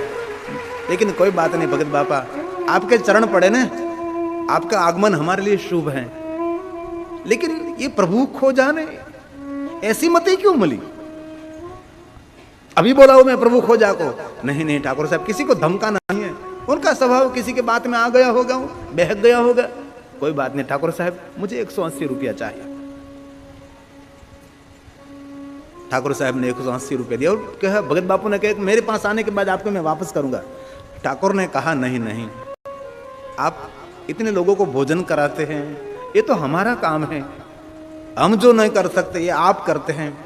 180 रुपया आपको वापस नहीं देना है, वीरपुर ठाकुर की तरफ से आपको भेंट में दिए जाते हैं, आपके अनुक्षत्र के लिए है, सेवा के लिए है। लेकिन सुनो भगत बापा, कभी भी कुछ भी जरूर पड़े, वीरपुर ठाकुर की डेली आपके लिए 24 घंटे खुली रहेगी। ये वीरपुर ठाकुर, ये जलाराम, इतना विश्वास जीत लिया था भगत बापा ने। 180 रुपया लेकर प्रभु खोजा की दुकान पर, और प्रभु खोजा ने देखा कि भगत आ रहे हैं कुछ जवाब देने के लिए। 15 दिन के बाद दे दूंगा, 10 दिन के बाद दे दूंगा, 20 दिन के बाद दे दूंगा, आज तो उसको छोड़ना नहीं है, पूरा पूरा डांटना है। तैयार होकर बैठ गया। दुकान के थड़े पर बैठा है। भगत बाबा आए, प्रभु भाई राम राम। नहीं बोला राम राम। प्रभु ख्वाजा का मन में ऐसा था कि कुछ जवाब देंगे कि 15 दिन रुक जाओ, 20 दिन के बाद हम पैसा आपको दे देंगे। लेकिन कुछ उल्टा निकला, चिट्ठी निकाली और कहा, लो प्रभु भाई आपका 180 रुपया गिन लो। प्रभु खोजो चकित हो गए। व्यापारी थो એટલે धीरे धीरे हंसने लगो, ऐसे ऐसे मुखाकृति बदल गई उसकी। अरे अरे बैठिए बैठिए भगत बाबा, बैठिए बैठिए, मुझे वो जरूरत ही नहीं इसीलिए मुझे बोलना पड़ा। ऐसे तो मुझे बोलना नहीं चाहिए, लेकिन व्यापारी है ना, पूरी पूरी बाजी पलट ली। लेकिन भगत बाबा ने कहा, मैं जानता हूँ सब कुछ तेरी ला, कोई बात नहीं, आप 180 रुपया ले लो। चौपड़ा दिखाने लगा कि लो लिखा है, ये मुझे कुछ देखना नहीं, देखे मेरो राम।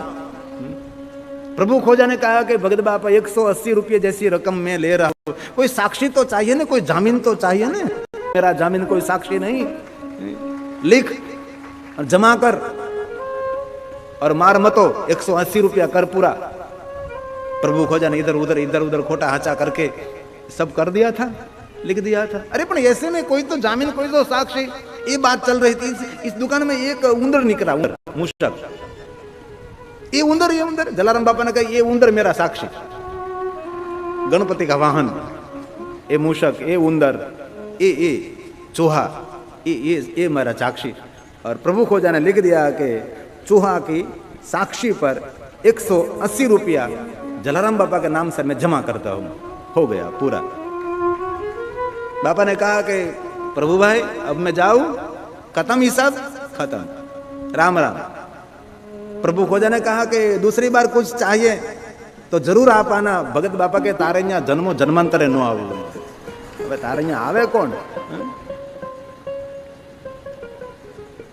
और शाम हो गई, भगत बापा आश्रम में आए, सबको कथा सुनाई। वीरपुर ठाकुर के पास में गया, वीरपुर ठाकुर ने मेरा आदर किया, मुझे 180 रुपया दिया। पूरे आश्रम में जो थे ना सब आशीर्वाद देने लगे, ठाकुर साहब घणी खम्मा, घणी खम्मा, घणी खम्मा। बहुत ठाकुर साहब पर सब प्रसन्न हुए।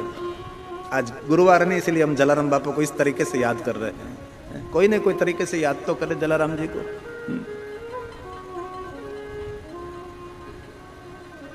ठाकर की आरती हुई और सब मेहमानों ने भोजन किया, अभ्यागतों ने भोजन किया, जलाराम बापा ने भोजन किया। बस ऐसे सब बैठे थे।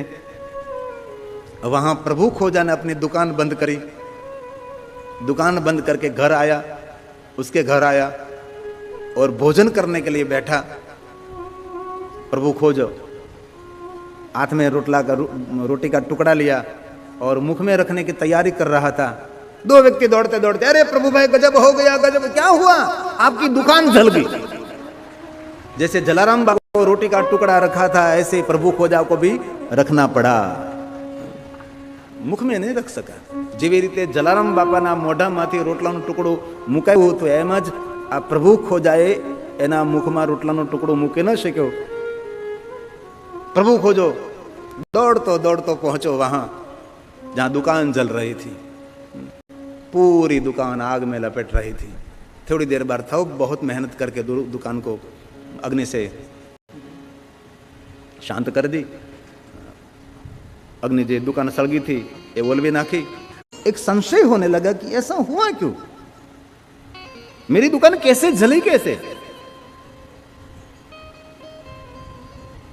प्रभु खोजो समझ गए हो कि भगत बापा को मैंने आज दुख पहुंचाया, उसकी ये बद्दुआ निकली। प्रभु खोजो गयो वहां जला बापा के पास, बाबा मुझे क्षमा करे, आप आइए पधारी, मेरी दुकान पूरी जल गई है। भगत बापा भी आए, अफसोस करते करते, अरे प्रभु भाई ऐसा क्यों हो गया, मैंने तो कोई श्राप नहीं दिया था, ऐसा क्यों हो गया? और सब कुछ देखा तो बीच में जो सामान था वो जल गया था, दूर दूर सामान पड़ा था वो ठीक ठाक रहा था। जलाराम बापा और प्रभु खोजो दोनों दुकान के अंदर गए। ये दुकान जली तो कैसे जली?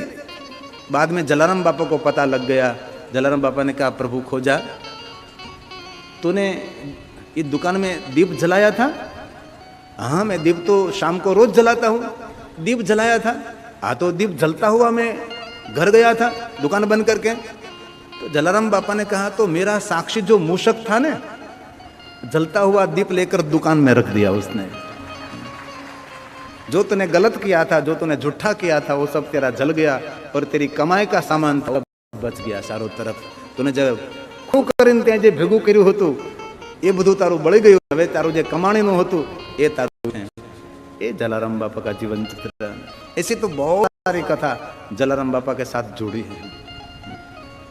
एक बार गांव के पादर में कोई साधु जमात आई थी, तो जलाराम बापा दुकान पर बैठे थे और साधु को देखकर खड़े हो गए, पधारिए पधारिए, नमो नारायण नमो नारायण। साधुओं ने कहा कि भोजन करना है तो थोड़ी सी गुड़ की जरूरत है। तो दुकान में बहुत सारे गुड़ की भेली पड़ी थी, तो भगत बापा ने दे दी भेली गुड़ की भेली लेकर सब जा रहे थे साधु, और किसी ने कह दिया उसके रिश्तेदारों को, जो दुकान में गुड़ था सब दे दिया। तो साधु को पकड़ा और झोली निकाली, तो इसमें गुड़ की भेली नहीं थी, एमा गोबर ना छाना भरा था। ये जलाराम बापा। ऐसे तो बहुत सारी कथा, बहुत सारे जलाराम बापा की कथा है। तो आज गुरुवार है और मुझे आज मनीष भाई जलाराम मंदिर ले गए थे, मीना बहन, और मुझे बोल रहे थे कि हर गुरुवार के दिन यहाँ जलाराम बापा के सानिध्य में भोजन प्रसाद रहता है, और गुरुवार और रविवार के दिन 2 दिन भोजन प्रसाद रहता है। मंदिर तो बहुत छोटा है, लेकिन भोजन प्रसाद जैसा बड़ा कोई दुनिया में काम नहीं है। भूखे को भोजन देना वो सबसे बड़ी बात है। तो रविवार के दिन भी वहाँ भोजन रहता है, और बुधवार के दिन वहाँ शाम का भोजन रहता है, और आज गुरुवार के दिन वहाँ भोजन नहीं है, यहाँ भोजन रखा है। क्योंकि वहाँ जो बहनों सब सेवा करती हैं, ये सभी भोजन की सेवा यहाँ कर रहे हैं। तो मनीष भाई ने आज कह दिया है कि जो जलाराम बापा के गुरुवार का मंदिर का भोजन था, वो भोजन यहाँ कथा में रहेगा। तो आज का भोजन जलाराम बापा का मंदिर का भोजन यहाँ रहेगा, मनीष भाई और मीना बहन की ओर से भोजन रहेगा। और वहाँ जो बहनें सब सेवा कर रही है, वो भी बहनें सब यहाँ सेवा में लगी है। तो बहुत बहुत हम आदर करते हैं मनीष भाई और मीना बहन का, पूरे परिवार का। इतना बड़ा सुंदर कथा का आयोजन करके हम सबको लाभान्वित किया गया, हम सबको लाभ दे रहे हैं। और महाशिवरात्रि निमित्त इस शिवमरण कथा का आयोजन हुआ है। 2 मिनट के लिए एक छोटा सा कीर्तन कर लेंगे। मंगल भवन अमंगल हारी, उमा सहित जेहि जपत पुरारी। ये चौपाई बड़ी मुहूर्त जैसे हैं। सुबह में उठो, घर से बाहर निकलो, आपके ऑफिस खोलो, दुकान खोलो, आपकी 4 व्हील शुरू करो, 2 व्हील शुरू करो। ये पहला एक बार जरूर बोलो, मंगल भवन अमंगल हारी, उमा सहित जेहि जपत पुरारी। उमा के साथ महादेव जिनको याद करते हैं, श्री हरि भगवान श्री राम, हमारा मंगल करो। एक बार बोले और 3 बार ओम श्री नारायणाय नमः, ओम श्री नारायणाय नमः, ओम श्री नारायणाय नमः, ये 3 बार बोलकर यात्रा का प्रारंभ करें। सुबह में उठो, शाम को सो, घर से बाहर निकलो, यात्रा का प्रारंभ करो, ऑफिस खोलो, दुकान खोलो, जरूर ये इतना याद रखो। जो याद ना रहे तो लिख लो, और लिखना ना हो तो मोबाइल में रिकॉर्ड कर लो। लेकिन ये चौपाई मुखपाठ कंठस्थ करने जैसे हैं। आइए साथ में 1 मिनट के लिए मंगल भवन अमंगल हारी, उमा सहित जेहि जपत पुरारी। मंगल भवन अमंगल हारी, उमा सहित जेहि जपत पुरारी। उमा सहित जेहि, जेहि का संकेत है जेहि, श्री हरि विष्णु भगवान राम। उमा सहित जेहि जपत पुरारी, जेहि मतलब श्री हरि, उसको याद का संकेत है उनकी तरफ। मंगल भवन, भवन मतलब शरीर, घर, मकान, उसमें अमंगल है। अमंगल क्या है? राग, द्वेष, ईर्ष्या, लोभ, मोह, ममता, क्रोध, आशा, अपेक्षाओं, मनिच्छाओं, उसको कहते हैं अमंगल। कहने में बहुत बड़ा गौरव हो रहा है कि दुनिया में पहली लाइन में कोई पहला महादेव का भक्त होने तो भगवान विष्णु जी हैं। और विष्णु जैसे कोई शिव भक्त नहीं। भगवान विष्णु जी ने जो महादेव की भक्ति की, ऐसी कोई भक्ति कर ही नहीं सकते, ये विष्णु जी। इसलिए शिव भक्तों के लिए महादेव जी के 1000 नाम हैं। महादेव के भक्त रोज बोले प्रातःकाल उठकर, और नित्य आप न बोल सके महादेव जी के 1000 नाम, तो सोमवार के दिन जो शांति देने वाले सोमवार क्या है? शांति, सुमति, संतान, संपत्ति, सब कुछ देने वाला ये सोमवार है। स्वयं शिव जी का स्वरूप है ये सोमवार, कोई सामान्य नहीं। सोम संबंधी, चंद्र संबंधी शिव स्वरूप सोमवार, शांति, संपत्ति, संतान, सब कुछ देने वाला ये सोमवार है। इसलिए सोमवार के दिन जरूर महादेव के गजार नाम का पाठ करें।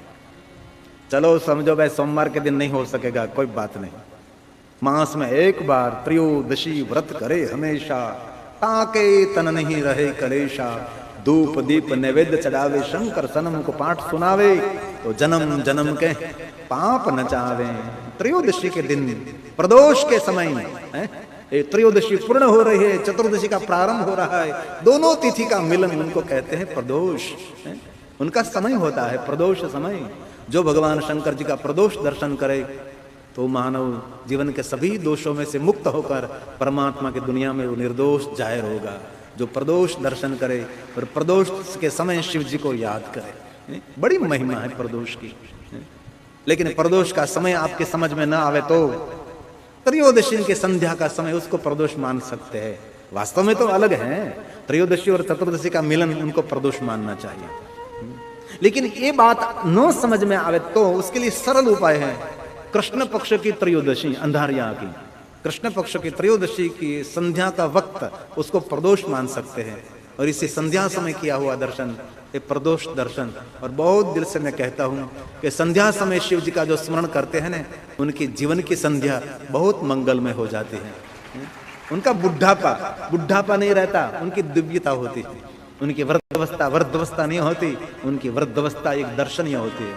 जो कोई संध्या समय मेरे महादेव को याद करे, मेरा शंकर संध्या का देव है। अरे प्रातः काल शिव दृष्टवान शिव पाप विनश्यति, आ जन्म कृत मध्याह्ने सायाह्न सत जन्माने। संध्या समय को शिव का दर्शन करे, 7 जन्मों के पाप में से वो मुक्त हो जाता है।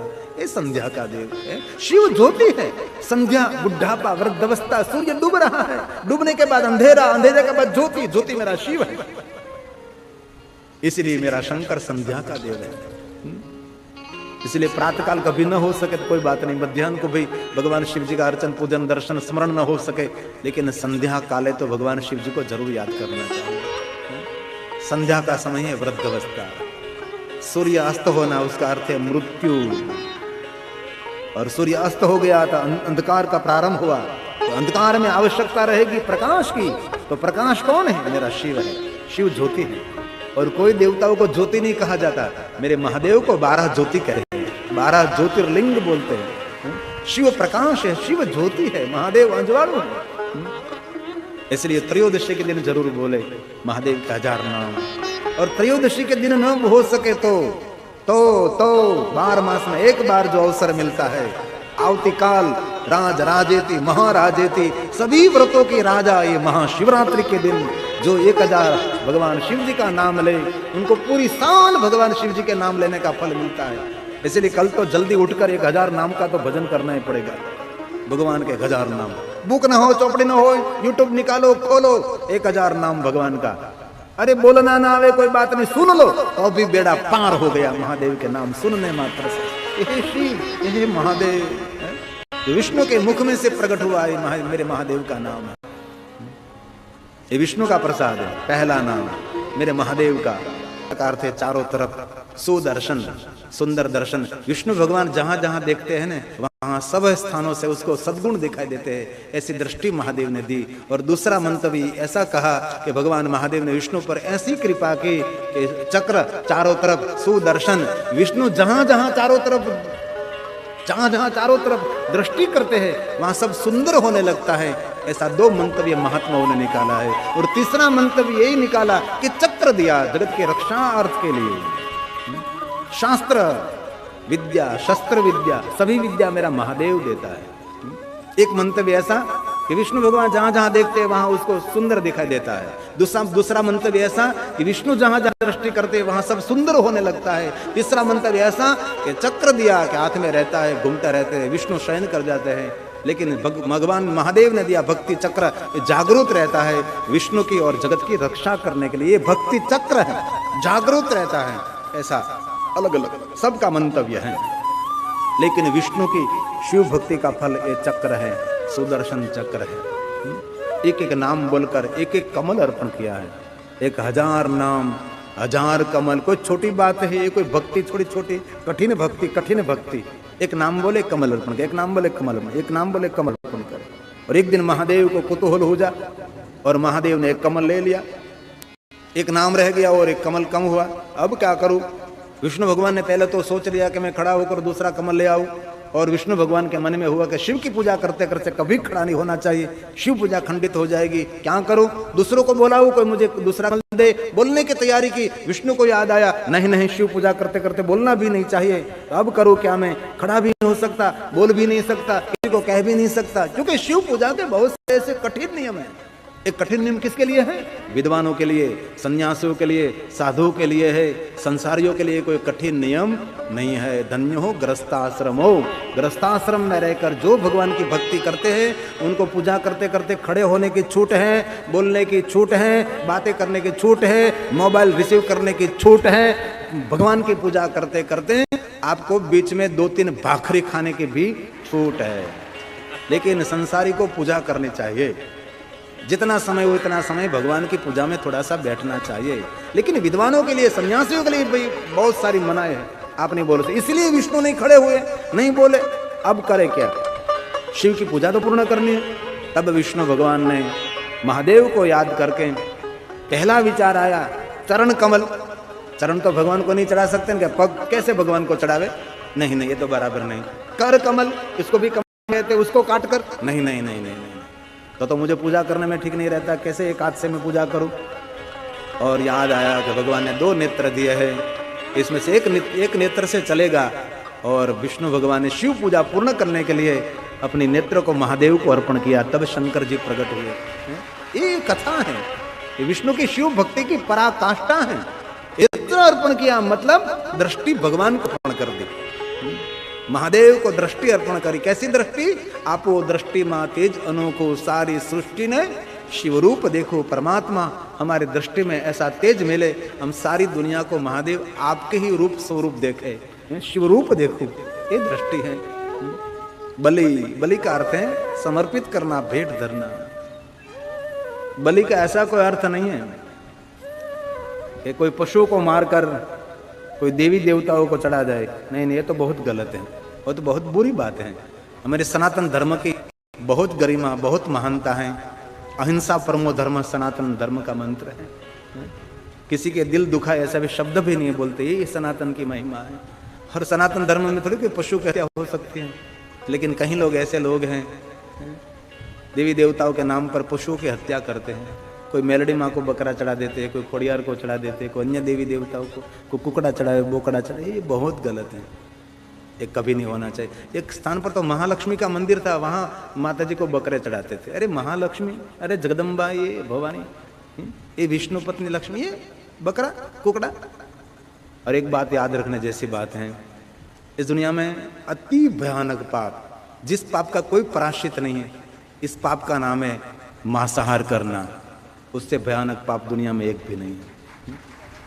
हमारे ब्रह्मलीन डोंगर जी कहते थे, बाप जी कोई मांस का टुकड़ा अपने मुख में रखे ने और नरक में गिरेगा ने, बाहर निकलने के लिए रोज उसके लिए दरवाजा बंद हो जाते, कभी उनका उद्धार नहीं, उनकी पूजा नहीं पहुंचती, उनका कोई पितृ तर्पण नहीं पहुंचता, जो ऐसा अभक्ष भक्षण करते हैं। ये बहुत खराब है। और बहुत दिल से मैं कहता हूं, इस वर्तमान युग में जो शुद्ध शाकाहारी है ना, जो कोई वर्तमान युग में शुद्ध शाकाहारी रहता है वो सबसे बड़ा साधु है, उनसे बड़ा साधु नहीं। और वर्तमान युग में शुद्ध शाकाहारी रहना वो बहुत कठिन भी है। हमारे जीवन में बड़े बड़े व्रत हम न कर सके, कोई बात नहीं करना है, लेकिन शुद्ध शाकाहारी हम बने रहेंगे, ये सबसे बड़ा व्रत होना चाहिए। और जीवन में बड़े बड़े मंदिर निर्माण न हो सके, लेकिन आपकी जीवन यात्रा में, आपकी जीवन लीला में जो कोई सम्मिलित हैं और वो पात्र कोई ऐसा अभक्ष भक्षण कर रहा है, उनको समझा कर उनको शुद्ध शाकाहारी बना दो ने, तो भगवान के हजारों मंदिरों का निर्माण का पुण्य मिलेगा। जीवन में यही करना है, खाने का ढंग होना चाहिए। कोई कहे मुझे भक्ति में प्रवेश करना है, तो उसके लिए पहला नियम है आहार शुद्धि। कोई कहे मुझे साधना करनी, मुझे अनुष्ठान करना, मुझे उपवास उपासना करनी है, मुझे भक्ति में हमें प्रवेश करना है, तो पहला नियम बताओ। तो पहला नियम उसको बताना चाहिए, आहार शुद्धि, ये पहला नियम है। जे ते जो तो मिले खाएगियो, ऐसे भक्ति नहीं होती। पहले तो आहार की पवित्रता होनी चाहिए। जो आहार की पवित्रता हो जाएगी तो विचारों की पवित्रता, विचार की पवित्रता आ गई तो वाणी की पवित्रता, वाणी की पवित्रता आ गई तो व्यवहार की पवित्रता, और व्यवहार की पवित्रता आ गई तो विहार की पवित्रता, और बाकी तो पवित्र पवित्र सब पवित्र हो जाएगा। पहले तो आहार की शुद्धि। इसलिए बहुत सज्जन लोग होते हैं कि बाहर का भोजन भी नहीं करते, किसी के हाथ का भी भोजन नहीं करते, है ना। क्या दृष्टि दोष वाला भोजन कहलाता है ना, जहां तहां जहां वहां भोजन कर लेते, जो मिला। भूख लगी है तो उसका अर्थ नहीं है कि कोई कचरा पेट में डाल दो, कचरा पेट थोड़ी है? भूख लगे तो भूखे रहो, पानी पीते रहो, लेकिन जो मिला वो खा लिया नहीं, नहीं, कभी नहीं कैसा करना है? आहार में पवित्रता, रोग मुक्ति, आहार में विचारों की पवित्रता। इसलिए आहार में हम पवित्र बने रहें। क्योंकि તમે સૌ તો ડાયા માણસો છો, એટલે તમને તો કાંઈ આવું બધું કહેવાનું ન હોય, પણ કહું છું। ને ઘણીવાર કથામાં અમદાવાદમાં અમારે એક બેન પાણીપુરી ખાધી તો પાણીપુરીમાં ડેડકો નીકળ્યો, બોલો। હવે એ બેનનું શું થયું છે રામ જાણે।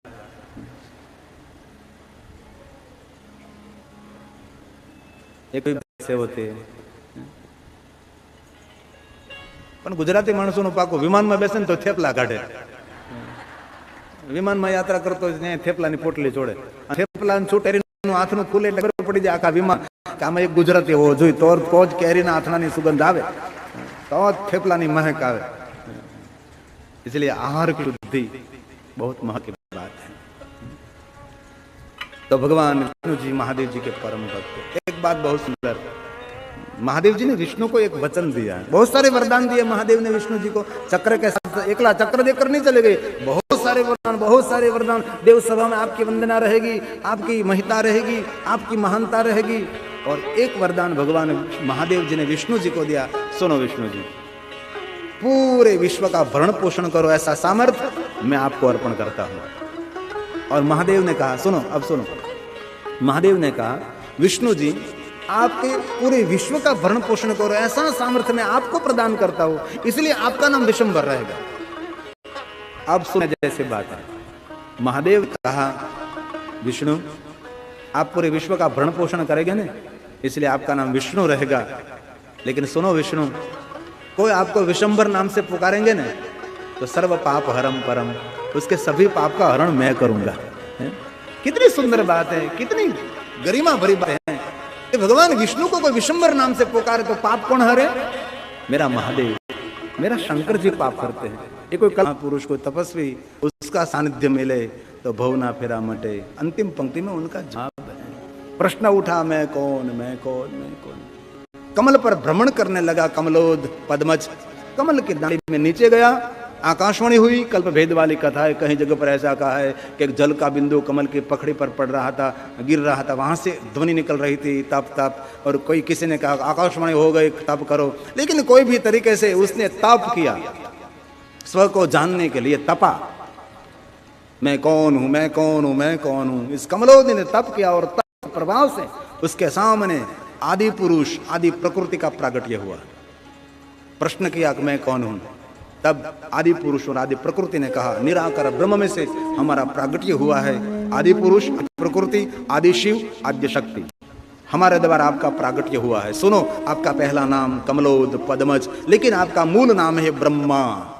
आपके द्वारा जगत का सर्जन होगा। हम दोनों आपको जगत सर्जन की शक्ति प्रदान करते हैं। भगवान शिव और शक्ति ने इस ब्रह्मा जी को जगत सर्जन की शक्ति प्रदान की। और ब्रह्मा जी ने पहले सृष्टि देवता सृष्टि निर्माण की, और ત્યારબાદ मानव सृष्टि निर्माण की, ત્યારબાદ दानव सृष्टि निर्माण की, भूतादि सृष्टि निर्माण हुई। और जलचर ने, नभचर ने, પછી તો ભૂચર ને, अनेक अनेक अनेक विस्तार पूरे जगत का सर्जन सर्जन सर्जन सर्जन, रंग बेरंगी भिन्न भिन्न, एक सरीखा कुछ भी नहीं, ऐसा दुनिया का सर्जन ब्रह्मा जी ने मचाया। बाद में सर्जन करते करते ब्रह्मा जी त्राहिमाम हुए और भगवान शिव को पुकारा। पुकारते भगवान शिव ब्रह्मा के हृदय में से प्रकट हुए और रुद्र नाम से प्रसिद्ध हुए और कहा ब्रह्मा आप कहो क्यों मुझे पुकार रहे हो। आपने मुझे जगत सर्जन की शक्ति प्रदान की, इतना सुंदर जगत का तो सर्जन किया, लेकिन सर्जन कार्य थोड़ा सरल हो, ऐसे कोई मुझे विद्या, कोई मुझे ज्ञान, कोई दिशा दिखाओ। रुद्रदेव ने कहा ब्रह्मा आप मेरे रूप का दर्शन करो। ब्रह्मा जी ने देखा तो रुद्रदेव का रूप अर्धनारेश्वर का रूप, आधे अंग में पुरुष आधे अंग में नारी है। तब रुद्रदेव ने कहा ब्रह्मा एक अंग में से पुरुष एक अंग में से नारी का सर्जन करो। और ब्रह्मा जी ने एक पुरुष और नारी का सर्जन किया। मनु और शत्रुपा की सृष्टि का विस्तार हुआ। मनु महाराज ने स्मृति का गायन किया और सुंदर जगत की व्यवस्था संचालन होने लगा। रुद्रदेव ने कहा ब्रह्मा आपके द्वारा जगत सर्जन हुआ है, इसलिए आप जगत के सर्जन के प्रधान देव रहेंगे। आपने जो जगत का सर्जन किया उसका पोषण भगवान विष्णु करेंगे। विष्णु विशंबर नाम से प्रसिद्धि को प्राप्त करेंगे। मैं रुद्र इस जगत की मैं रक्षा करूंगा और तीनों देवता मिलकर हम जगत को संभालेंगे। ब्रह्मा आप सर्जन, विष्णु आप पोषण, मैं रुद्र मैं जगत की रक्षा करूंगा। और तिरोभाव अनुग्रह कर्म के अनुसार फल, गति, परम गति, सदगति, मुक्ति, अंतिम मुक्ति, परामुक्ति, नित्य मुक्ति भगवान शिव देते हैं। शिव की एक चेतना है ब्रह्मा, शिव के एक चेतना है विष्णु, शिव के एक चेतना है रुद्र। रुद्र आकार है, रुद्र अवतार है, रुद्र प्रागट्य है, शिव निराकार है, शिव ज्योति है, शिव निष्कल है, शिव निरंतर है, जो नित्य एक स्वरूप है, एक नित्य एक प्रकाश है। इस शिव के एक चेतना ब्रह्मा, शिव के एक चेतना विष्णु और ये महेश जिनको रुद्र कहते हैं, शंकर कहते हैं। प्रातः काल के संध्या का देव शिव है, श्वेत वर्ण है, और मध्याह्न के संध्या का देव रुद्र है जो रक्त वर्ण है, और संध्या का समय देव शंकर है जो शाम है। इसलिए ब्राह्मण साधु तीन समय शिव संध्या करते हैं।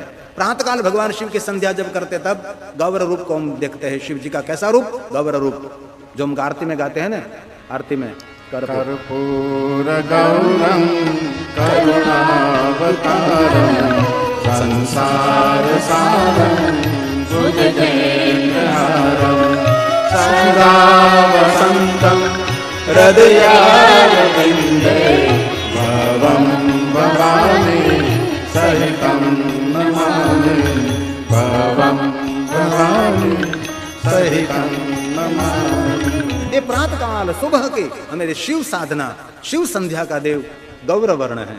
और मध्याह्न के जब संध्या करते भस्म लगाकर त्रिपुण कर कर तब शिव का ध्यान नहीं, तब रक्त वर्ण रुद्रदेव का ध्यान करते हैं। और संध्या समय जब हम शंकर जी की संध्या करते हैं तब हम शंकर जी का ध्यान करते, हम श्याम वर्ण भगवान शंकर जी का ध्यान। इसलिए त्रि संध्या में त्रि रूप अलग है शंकर जी का। शंकर आकार है, निराकार है, ओमकार है, निर्विकार है, सगुण निर्गुण सकल निष्कल भगवान शिव है। शिव अवतार भी है। कहीं लोग कहते हैं कि शिव जी का कोई अवतार नहीं हुआ। अरे देखो तो सही यार, बारिश की जितनी धारा इतने शंकर जी के अवतारों की कथा है। और मेरे महादेव के जितने अवतार हुए नहीं, इतने अवतार तो कोई देवताओं के नहीं हुए। इतने शंकर जी के अवतार लीला पूरी शंकर जी के। अरे पूरी शत रुद्र संहिता भरी है महादेव के अवतार लीला की। बहुत सारे शंकर जी के अवतार हैं। अरे ज्योतिर्लिंग 12 नहीं, 100 करोड़ ज्योतिर्लिंग, 100 करोड़ ज्योतिर्लिंग। ये 100 करोड़ ज्योतिर्लिंगों में से मुख्यानी प्रधान ये 12 ज्योतिर्लिंग हैं। तो ब्रह्मा विष्णु महेश ये तीनों, ये रजोगुण ब्रह्मा, सतोगुण विष्णु, तमोगुण मेरा शंकर रक्षक है, मेरा रुद्र रक्षक है। कई लोगों ने कहा ये शंकर का एक ही काम है संहार। संहार? अरे दुष्टों का संहार, दुर्गुणों का संहार। जगत का रक्षक मेरा शंकर है। शंकर भक्षक नहीं है। बस एक ही एंगल से देखा, एक ही दृष्टि से देखा, शंकर जी संहारक है। अरे मेरे शंकर का काम है जगत की रक्षा करना और तिरोभाव अनुग्रह कर्म के अनुसार फल देना। गति, परम गति, सदगति, मुक्ति, परामुक्ति, अंतिम मुक्ति, नित्य मुक्ति ये भगवान शिव देते हैं। शिव का प्रतीक है लिंग और रुद्र का प्रतीक है मूर्ति, प्रतिमा। इसलिए शिव की 2 पूजा होती है ना। एक पूजा का नाम है लिंग पूजा जो निराकार की उपासना है, एक पूजा आकार की पूजा जो मूर्ति की पूजा है, और तीसरी योगी महापुरुषों की पूजा है ओमकार बिंदु संयुक्तम नित्यम ध्यायन्ति, जो नादलिंग प्रणवलिंगाय नमः, ध्वनिलिंगाय नमः, सूक्ष्म प्रणवलिंगाय नमः, सुप्रणवलिंगाय नमः, अकार लिंगाय नमः, मकार लिंगाय नमः, उकार लिंगाय नमः। जो ध्वनिलिंग जो शब्दलिंग है, योगी महापुरुष तो स्थूल शिवलिंग की पूजा नहीं करते, तो स्थूल मूर्ति की पूजा नहीं करते। योगी महापुरुष ओमकार नाद की ध्वनि करते करते भगवान को पा लेते हैं। तो ब्रह्मा ये रजोगुणी है, विष्णु सतोगुणी है, शंकर तमोगुणी है, तमोगुणी होकर भी शांत रहने वाला देव ये शंकर है। शांताकारम शिखर शयनम नीलकंठम सुरेशम विश्वाधारम स्फटिक सदृशम शुभ्रवर्णम शुभांगम गौरीकांतम त्रिनयनम योगी विरदानगम यम वंदे शंभु भवभयारम भुवन भय भयंग व्यसनीना। मेरे महादेव का व्यसन है, शंकर का व्यसन भक्तों को भय में से मुक्त रखना, देव अभय वरदान है? कल महाशिवरात्रि के दिन लोग, बहुत सारे लोग भांग पिएंगे, लेकिन शिव महापुराण में कहीं जगह पर उसका वर्णन नहीं कि महाशिवरात्रि के दिन भांग पीनी चाहिए। भांग नहीं, भंग का अर्थ है हरण करना, भुवन भय भंग, तोड़ना, हरण करना, ले लेना है? कल का दिन महाशिवरात्रि का दिन है और कल सुंदर सुंदर में महाशिवरात्रि की कथा और शिवरात्रि के प्रारंभ की कथा और कैसे महाशिवरात्रि का पर्व प्रकट हुआ उसकी कथा। क्योंकि आज मुझे कहने थे, लेकिन आज मुझे ठीक नहीं लगा, मेरे को महाशिवरात्रि दिन ही सुनेंगे, महाशिवरात्रि की महात्मय कथा सुनेंगे। सुंदर सुंदर सुंदर महाशिवरात्रि की कथा, बहुत सारी कथा है। कल कोई थोड़ी पूजा करेंगे ना तो अभी अधिक फल देने वाला। पूरी साल पूजा करो, जो फल मिलता है ना वो फल एक महाशिवरात्रि के दिन मेरे महादेव का दर्शन करने मात्र से मिलता है। ये महाशिवरात्रि का दिन, कल मौन रहे, कल जितेंद्रिय रहे, ब्रह्मचर्य का पालन करें, निराहार रहें और पूरे दिन और रात मौन रहें। कल महाशिवरात्रि का दिन है। तो जगत का व्यवस्था संचालन कौन करते हैं? ब्रह्मा विष्णु महेश, रजोगुण सतोगुण तमोगुण। देखो बहुत महत्व की मनोवैज्ञानिक बातें, जिसको जीवन में आगे बढ़ना है उसके लिए रजोगुण सतोगुण और तमोगुण का प्रयोग समान अंतर है। जिनको करना आ जाए वो बहुत जीवन में तरक्की कर सकता है। जहां आपको जरूर हो वहां सतोगुणी बनो, जहां जरूर हो वहां आप रजोगुणी बनो, और कहीं कहीं जगह पर सतोगुणी का, कहीं कहीं जगह रजोगुणी, कहीं कहीं तमोगुणी का प्रयोग। और तीनों गुण में किसी की मात्रा जो बढ़ गई तो कभी तरक्की प्रगति नहीं हो सकती। रजोगुण की मात्रा बढ़ गई भोग विलासी हो जाओगे, और सतोगुण की मात्रा बढ़ गई कोई भी आपके साथ कपट कर सकता है, और तमोगुण की मात्रा बढ़ गई तो कदम कदम पर शत्रु खड़े हो जाएंगे। इसलिए समान, जैसे शरीर को आरोग्यवंत रखना है तो क्या करना पड़ता है? वात पित्त और कफ, उसका सम अंतर रहना चाहिए। वात का प्रकोप बढ़ गया आप रोगी, पित्त का प्रकोप बढ़ गया रोगी, कफ का प्रकोप हुआ तो भी रोगी। लेकिन वात पित्त और कफ इनका सम रहेगा तो आप तंदुरुस्त हैं। वैसे ही संसार में जिनको आगे बढ़ना है उसके लिए रजोगुण सतोगुण तमोगुण का प्रयोग करना आ जाए तो व्यक्ति तरक्की और प्रगति बहुत सफलता हासिल कर सकता है। लेकिन